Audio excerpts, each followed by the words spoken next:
how my first property made more than a year's salary. Hi, I'm Jaco Grobbelaar, the founder and managing director of Prosperity Enterprises. I've always been very interested in property, and even from school, I read a lot of books on how to invest in property. Although I knew that property investment could be lucrative, I did not know exactly how lucrative property investment can be. I spent a lot of time teaching and educate myself about property investment because of the fact that I was too young and did not have money yet to invest in property. That was probably one of the best things that I could have done, because by the time that we actually bought our first property, we've had so much education and so much preparation that we could actually make a great investment.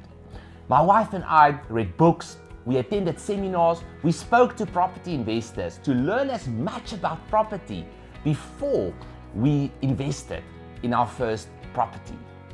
I can remember it like yesterday. I was about 21 years old and we bought our first property at an auction.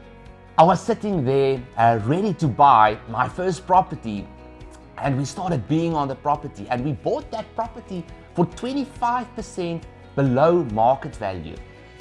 Buying property at an auction has a lot of pitfalls, so it's not necessarily the best place to buy your first property, but we thoroughly did our homework.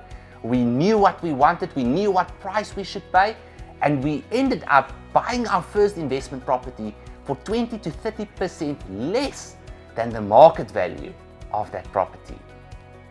In our YouTube video, How to Buy Property at a Discount, we discuss all the reasons why somebody would sell a property below market value and how you can acquire a property and pay less than market value for that property.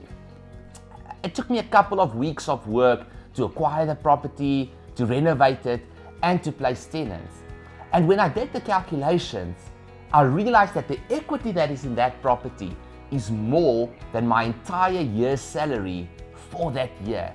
So that one property that took me about 2 weeks of work made more money for me than an entire year of working. And that is when I realized that property is something that I want to invest in, and that property is something that I want to pursue. In my YouTube video, How to Build a Property Empire, I speak about the importance of setting goals and setting that right goal for yourself when you start investing in property. For me, your first goal should be, how can you buy your first property? And once you've bought your first property, your next goal should be, how can I go from one property to 2 properties? And that is exactly what I did. Is I set my goal for my first property, and that first property that I bought then enabled me through refinancing to make enough capital available to buy the next 3 properties. And that is how I started my property journey, buying my first property, refinancing that property, and using that capital for the next 3 properties that I acquired. Property investment is a great way to build wealth, and can also be a great hobby, something that you can do whilst working in a job or building your business. At the time, property was a hobby for me. Today, I invest in property full time, and I love every single moment of it. Let us at Prosperity Enterprises help you to build your property portfolio and to put your structures in place. Remember to click on the link in the comment section to book your one-on-one consultation with me, or to attend one of our live seminars near you. If you would like to receive more content like this, remember to like, share, and subscribe. Thank you.